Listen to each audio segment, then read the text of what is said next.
Hey, it's Ralph and Marcus. Are you worried about your liver? Have you not thought about your liver? Well, then this is the episode for you to start worrying about and fixing your goddamn liver. And if you don't want to fix your liver, we'll sell you some liver to eat. Oh, the Good Sugar Podcast.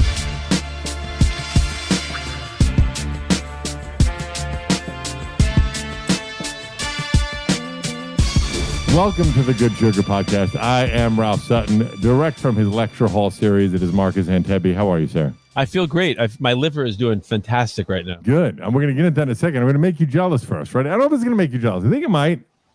As we are recording this, yesterday, I got a text message, and now I'm going in a few hours as a guest of the band at Madison Square Garden to see Pantera. Do you care?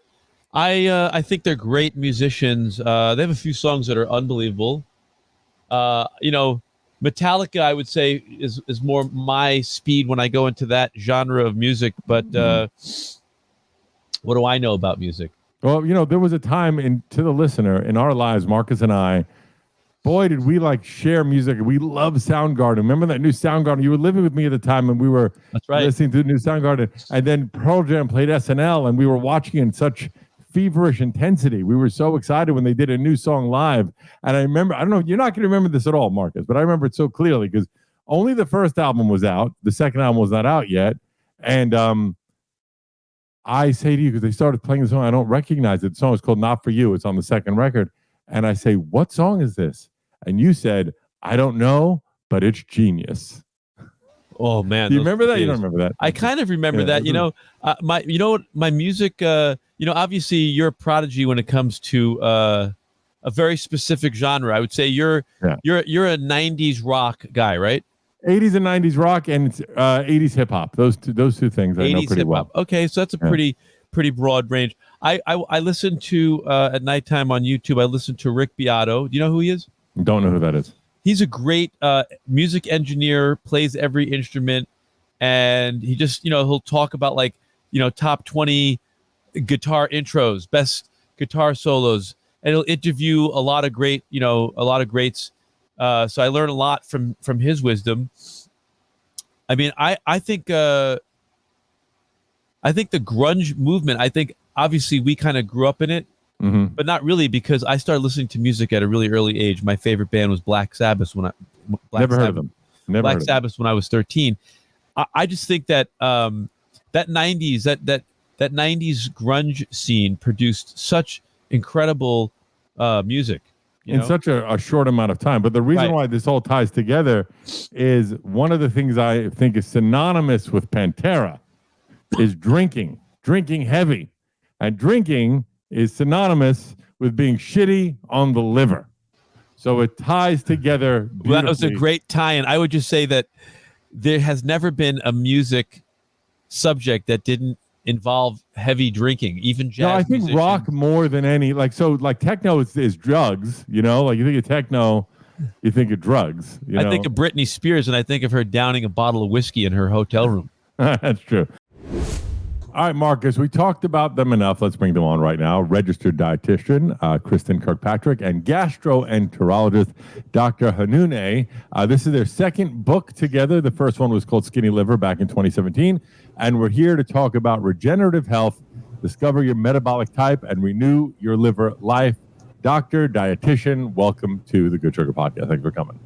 Thanks for having us. Thank you very much for having us. So I was talking about this with you off air earlier, and it is funny to me when Marcus and I are about the same age. I'm 54. Marcus, you're 55, right? Okay, so when we were younger, I would hear all in all always that it's about the health of your liver, that you shouldn't drink. It's bad for your liver. You should do bad for your liver. But in the past decade, you hear about the microbiome, you hear about the gut. The liver needs a new publicist. What did you guys do? When did this start, this quest to reintroduce the liver problems to the world begin? Yeah, so when we came together in 2017 for our first book, it really was about the fact that there was no guide, there was no manual, there was nothing for patients that were coming to us that said, my doctor tells me I've got fat in my liver. He doesn't want me to have fat. I'm here to see you. What's next?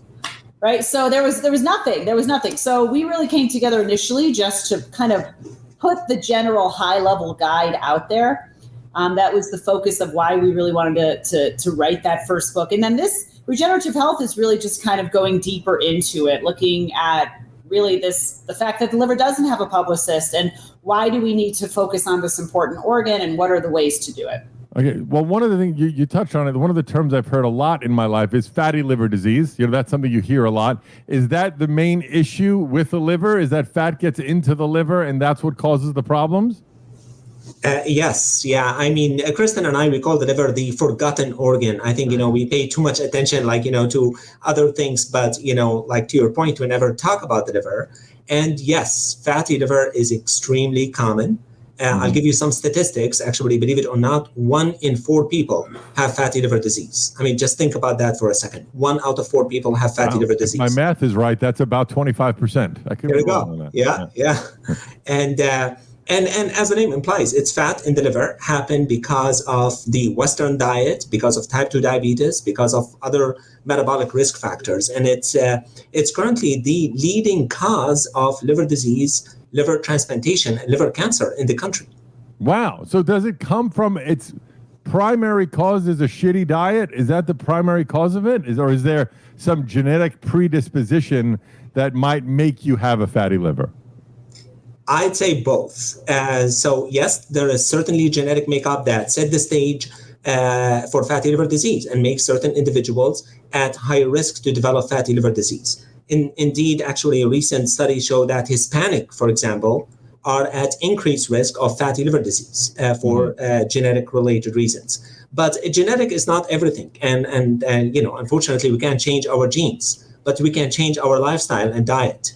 My point is that, you have the bad gene that set the stage for fatty liver. You put the bad diet on the top of that will lead to fatty liver disease. Right. And I know your book in 2017 was called Skinny Liver, which I guess is a good thing. But at some point, are we just fat shaming liver, or is that not really the case? I don't know. But, and it used to be also that alcohol was associated with a bad liver too, right? So alcohol is another big problem with the liver. Is that right?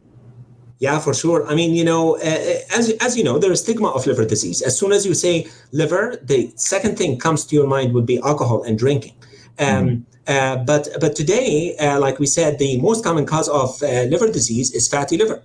And, a lot of people, unfortunately, lose their liver or develop liver cancer or need liver transplant because of fatty liver. Alcohol is still a problem.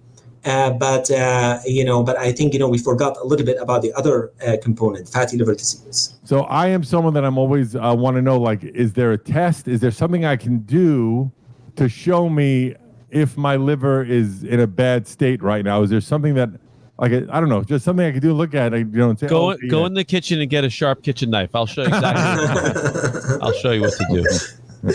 Yeah. No, I'm not going to recommend that. I'll tell you, it's a good question. If you do have a metabolic risk factor for fatty liver, diabetes, you eat too much sugar, high blood pressure, high cholesterol, sleep apnea, somebody in your family have fatty liver. So you got risk factors.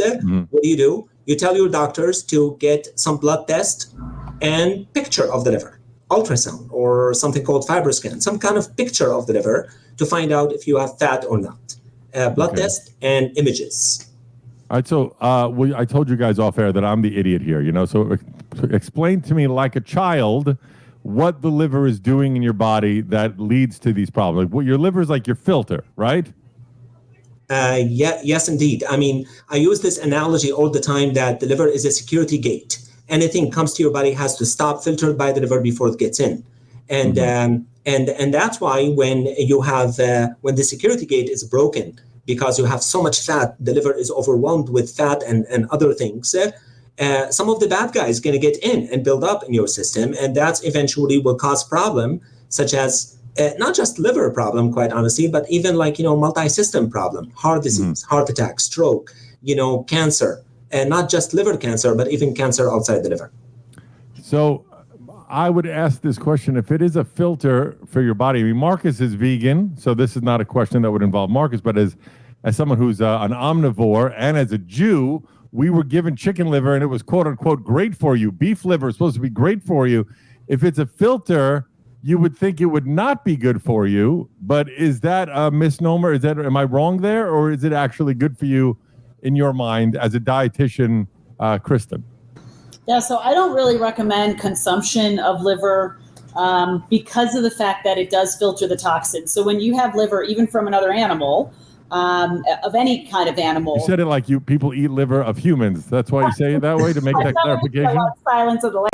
But when you eat the liver of an animal, you can pick up the toxins that that animal might have within it. So yeah, it's not something I recommend, but I do have plenty of people that say they love to have liver because it's so nutrient dense. There's so much nutrient density involved with it. But Hold on. Marcus's face when you said that. Marcus, do you have a thought process on that, Marcus? You look like you're about to die when she said that, Marcus. I makes sense. Animals eat every aspect of an animal they kill. They eat the bones, they eat the freaking fur. I mean, so,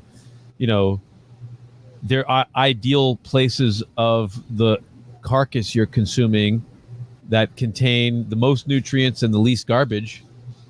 I wouldn't necessarily want to eat the anus of an animal. I mean, it's flesh material. What's that? Nothing. Well, you could eat testicles also. I mean, I think, the liver's it's one of the garbage it's one of the garbage disposals of the body.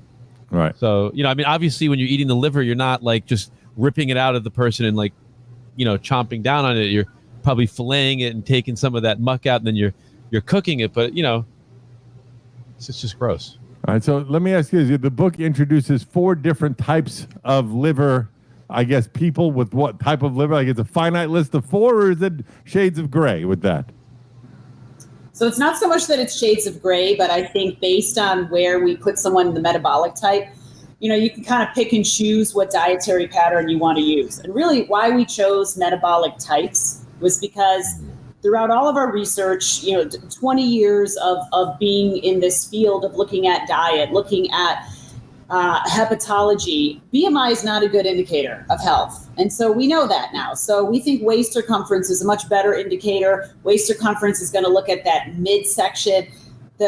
When you have visceral fat in that midsection, it's near your organs, it's metabolically active, it releases cytokines. So what we did was we looked at a combination of waist circumference and then those metabolic risk profiles that Dr. Hanouneh had already gone over. So, do you have insulin resistance, type 2 diabetes, sleep apnea, high blood pressure, low HDL? So that's how we kind of came up with that. And based on, if you were someone who has high waist circumference and all your numbers are really abnormal, you're probably going to get the most aggressive plan.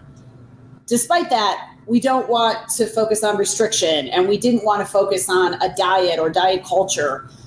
That was not our goal. But what we did want to be is evidence-based. So we put all the research together. This is the best plan based on the data for someone who has really abnormal metabolic profile and high waist circumference. And you mentioned 12 liver-friendly foods for brown fat. Brown fat, I don't know. I've never heard that term before. Can you elaborate on that?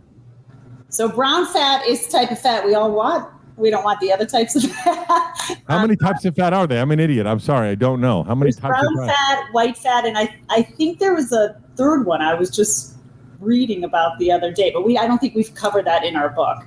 But brown fat actually we know helps to burn fat, so it's very active in a very metabolic manner.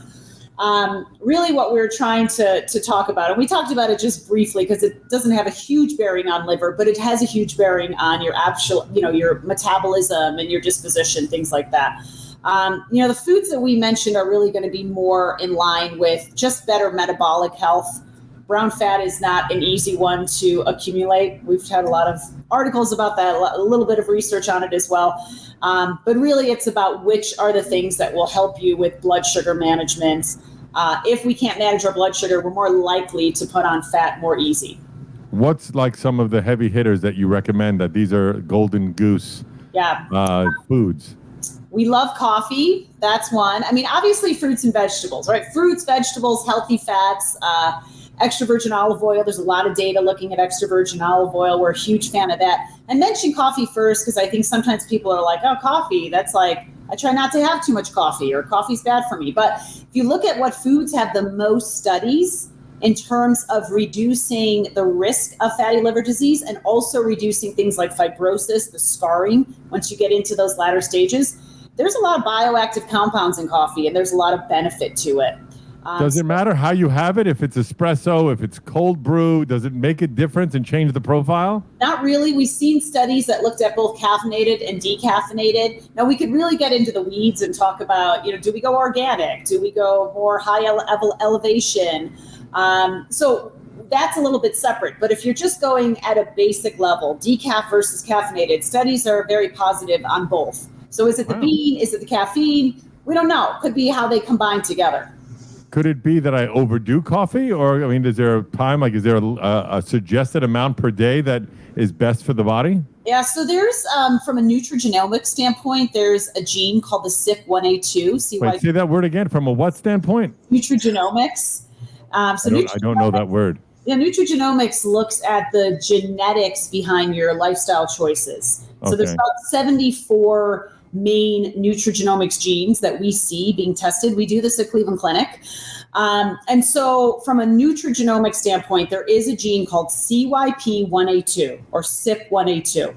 So what we know is that based on your genotyping, you're clumped into one of two buckets. You're either a fast metabolizer of caffeine or you're a slow metabolizer. If you're a slow metabolizer, the recommendation is that you keep caffeine under 120 milligrams a day. If you're a fast metabolizer, have at it. Enjoy yourself. If you overdo it and you don't have those physical symptoms, jitteriness, anxiousness, you're most likely a fast metabolizer. Most people know it when they're slow.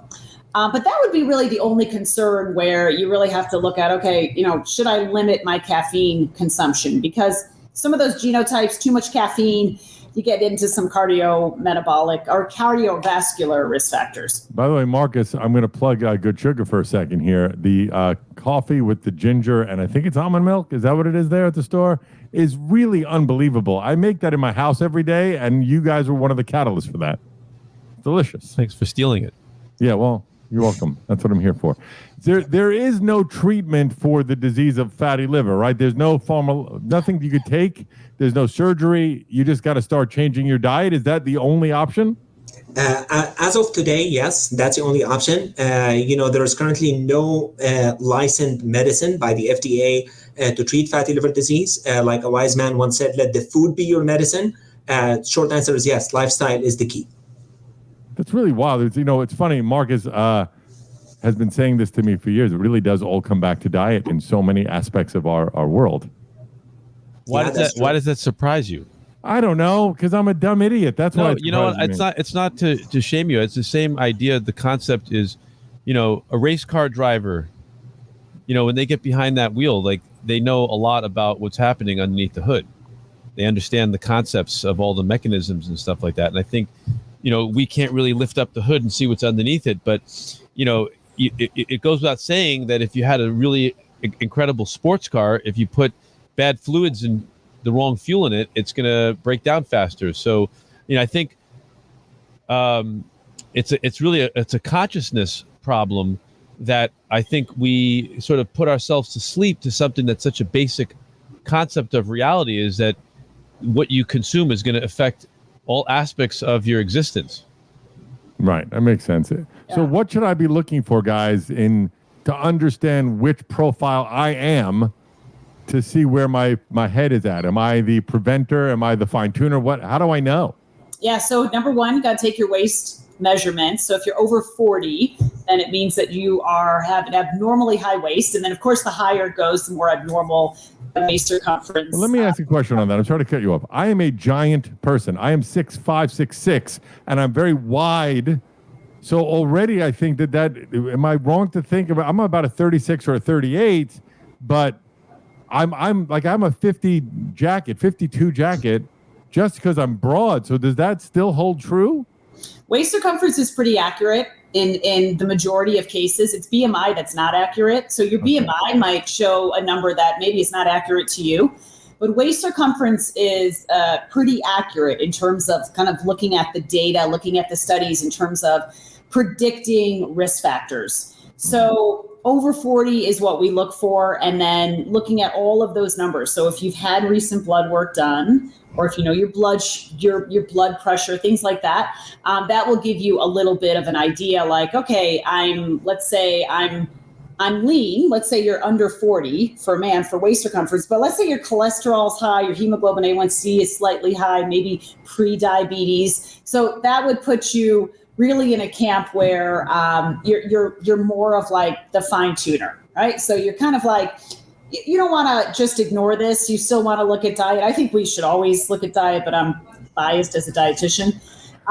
But maybe you don't have to go as aggressive as someone who, let's say another male has a 50-inch waist and their blood sugar is, off the charts, and their metabolic profile is really, really bad. Right. That's wild. So now how quickly, if let's say right now I'm excuse my language, a shit show. I'm a 50-inch waist. I'm eating everything horrible and I drink a lot. And then tomorrow I start doing everything right. How long before you start seeing your liver bounce back a little bit and seeing improvements? Yeah, the liver has a great capacity to regenerate. It's actually the only internal organ that regenerates. So it's kind of forgiving, if you will. You would expect, at least at a relatively early stage of the disease, if you change your lifestyle, for things to get better. And I've seen people actually with scarring in the liver, significant inflammation in the liver, that downstaged, and they have barely any damage left behind when they change their lifestyle. Now, to your point, to your question, like, how long it takes to see that much of improvement, one size doesn't fit all, and it really depends on the degree of damage at baseline. If the damage isn't too bad, probably takes several months to a few years to see an improvement. If the damage is really bad, it may take longer than that. But the good news, for the most part, it's reversible. Wow, that's probably the only damage in our body that is reversible, right? I mean, I would imagine that's one of the few. Is there data that shows whether men or women are more predisposed to this, or is it pretty much 50-50? When it gets to alcohol, for example, women are more predisposed to alcoholic liver disease than men. When it gets to fatty liver, I would say other factors also matter, like genetic, your background, etc. But there had not been a significant difference between men and women when it gets to fatty liver disease and the metabolic syndrome.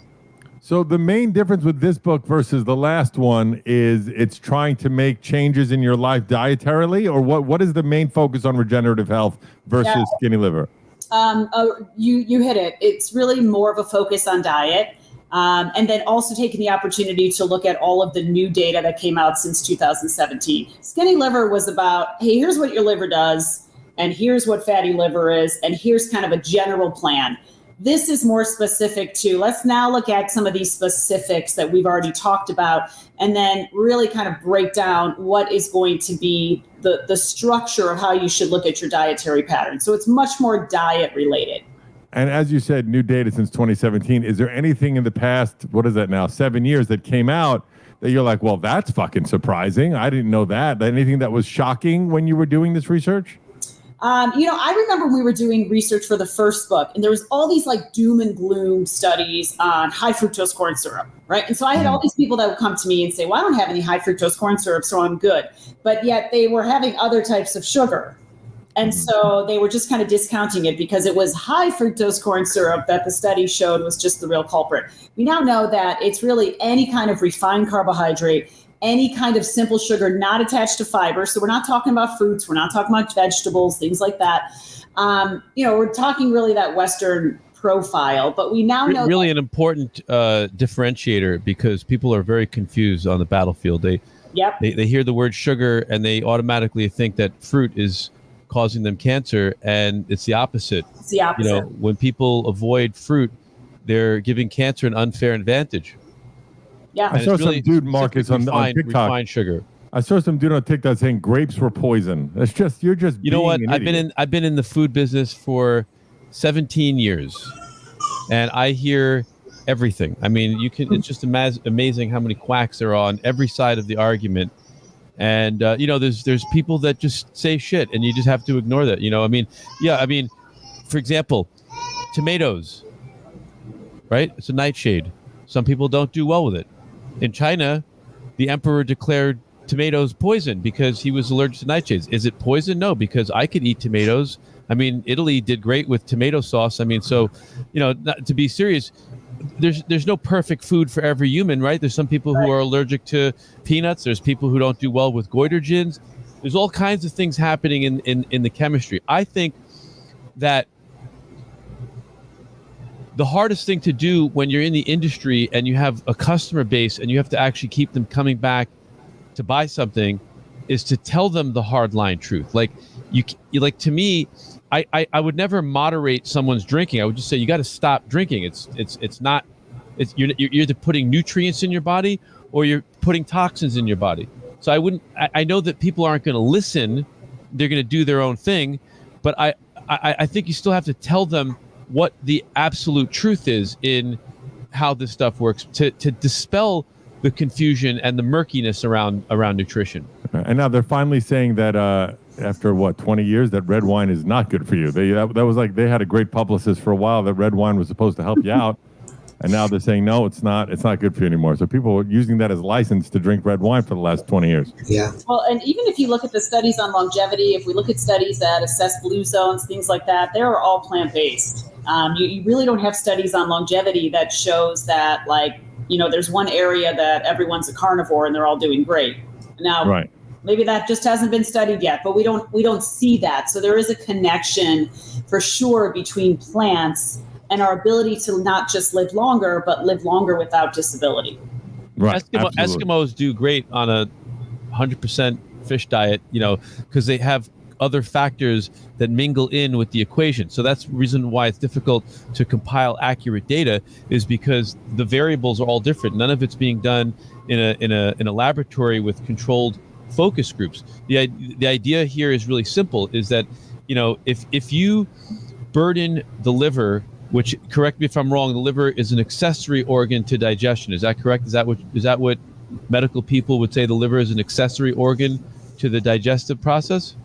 Yeah, that's fair. Okay, if you burden any organ, it might have a problem. You might get lucky and go 99 years. Everybody has an uncle that drank, Jack Daniels his whole life and smoked cigars and he lived 100 years.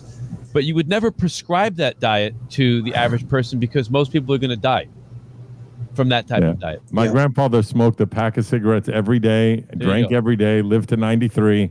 So that is pretty wild.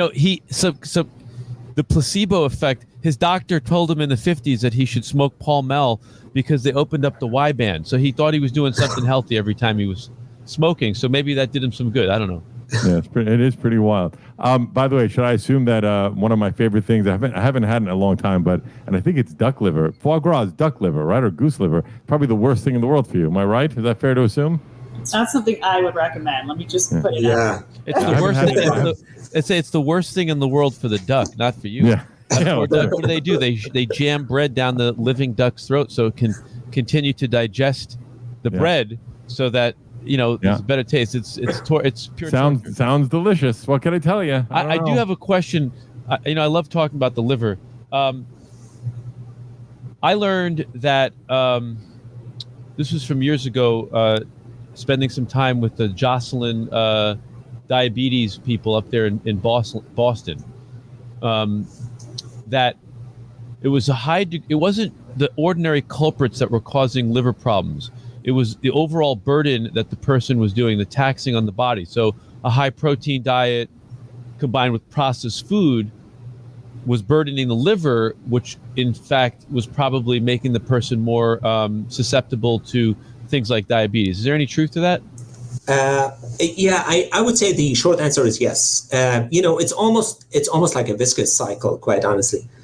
So what happened when you consume bad diet, high carb diet, processed food, etc., you're going to get fatty liver disease. And that fatty liver will lead to something called insulin resistant, meaning your body becomes resistant to insulin. The insulin doesn't work quite well. Well, that's going to lead to increased sugar in your blood. And when the sugar goes up, your pancreas is going to produce more insulin. And the insulin isn't working. So you go into a really viscous cycle. and that eventually will lead to more fatty liver and you get trapped. We just got into this a couple of weeks ago with another medical person about when you're insulin resistant, that the body would produce IGF-1 and IGF-2 to compensate. Is that correct? Yeah, that's correct. And that's technically will set the stage, quite honestly, for type 2 diabetes. That's why there are studies now showing that, patients with fatty liver disease are at risk to develop type 2 diabetes. We know that type 2 diabetes technically is a risk factor for fatty liver, but it's really striking that the opposite is also true. Let me ask you this question. Hold on a second. I'm going to call. So it all boils down to helping people to understand anxiety and fear and the nature of addictive behavior, because I think it's all tied together, right? So if we're talking to a patient and we're telling them they have to stop eating this and they have to stop doing that, it's going in one ear and out the other, because when they leave the office, they still have to face themselves and they have to face their behaviors. And I think what I seem to witness, 300-400 people running through the store every day upstairs and listening to people on the street talking, I just think there's still, even in a city like New York, even in a wealthy neighborhood where you would think that access to good food is there and there's an education gap, maybe, you still see an enormous vacancy when it comes to knowledge of what it is we're supposed to be doing to eat, to rest, to exercise. People are still confused. 2024. Yeah, I think there's a lot of bad information out there. People are taking information from various sources. Social media could definitely be one source. But I think, this kind of concept of what goes in, what comes out, the behavior change. One of the things we focused on in the book was that we didn't believe that this concept of portion control really worked. And the reason for that is exactly what you had alluded to, that if you're eating a processed food, your brain is hijacked in such a way that portion control goes out the window. You don't feel fullness. You can't listen to your hunger. The cues are not being there to tell you, hey, we're good. We don't need any more food. So there's that component, right? There's what's convenient, what's easy. I'm always shocked to hear how many people say I don't cook because it's just so much time and it's difficult. And, you don't have to be an amazing chef. You just have to be a really nutrient rich sous chef. Just know how to put things together really quickly and easily. So I think the behavior change for food is impacted by so many other things, your social circles, your environment. All of that is your childhood. How were you fed as a child? There's studies on that too. So all of that impacts whether or not you will have the ability to change behavior. It's the hardest thing to do is to change food. And the ubiquitous nature of junk food, that's another thing to think about, is even when a person sets out to do the right thing, in every corner where you turn in modern society, there's a proliferation of garbage. But I would also say it's why when I'm trying to be super healthy, I try not to eat out that much, because I know they're going to bring bread to the table. They're going to do this. Everyone's going to be drinking. So if you're trying to be really focused on really getting healthy and you know that you have this predisposition to crack easily, stay away from that shit. Don't do it. Are you both vegan, by the way, or you're not? No, I am not. Yeah, me too. I'm not. All right, just curious. Just seeing. Mark is... You're always impressed by vegans. Yeah, I am. Mark, is there any other questions before we let these two go? No, I think it's great work. I think it's really important work. I think it's interesting that you guys work together. I think that's really profound. Do you argue once in a while on what should go in the book? Because one's looking at it from a doctor perspective, one's looking from a dietitian perspective. Do you clash once in a while on that? I think we're pretty good at I know where my lane ends, and it's the medicine, and that's all on Dr. Hanouneh. He's the one on that one. So we get along. Yeah, good question. No, I mean, I am thinking about it. No, I can't think of don't jinx it though. Well, you know what? The third book is titled "Why We Hate Each Other." Right? The frontier. I think the frontier of helpful medicine that's teaching the patient to be more independent from being in the pharmacy, surgery loop, so to speak.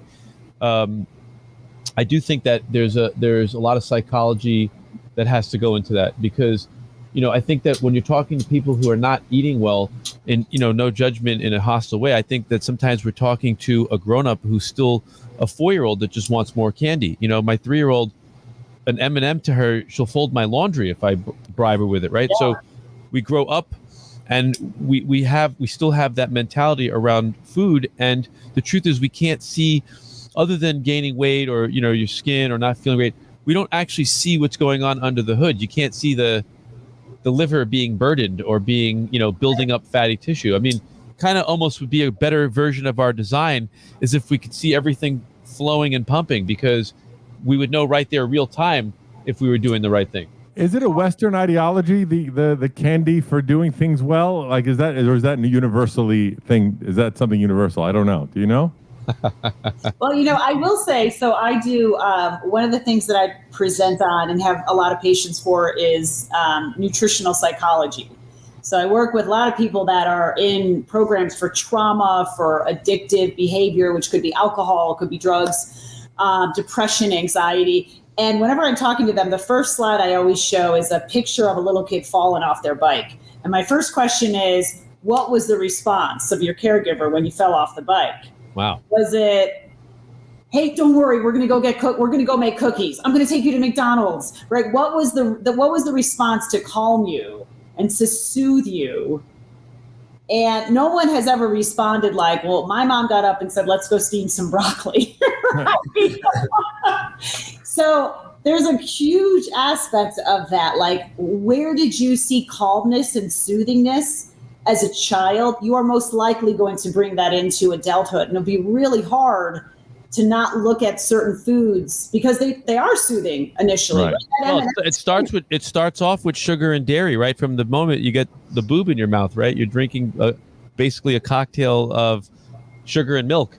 It's incredibly stimulating. The protein it ignites the brain, and if you really break it all down into smaller and smaller constitutes, you can see that it's the nitrogenous gases in protein that are so intoxicating. And I don't mean intoxicating like poison. I mean intoxicating. They give us a feeling of euphoria. Yeah.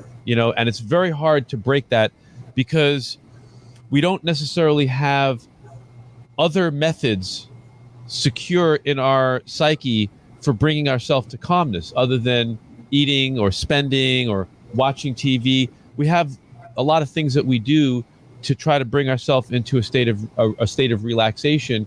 And it's very difficult with food because food is so immediate on the chemistry. Mm-hmm. The one thing I would say, going back to earlier part of the show, is, while I happen to agree with everything you're saying about coffee, the one caveat I would say is that it's not for people, in my opinion, who are working through serious illness, because it's extraordinarily stimulating and it's speeding everything up, which also has an effect on the psyche. And I would say that I would be careful with people who are ill, encouraging them to stimulate the body versus to rest and to heal.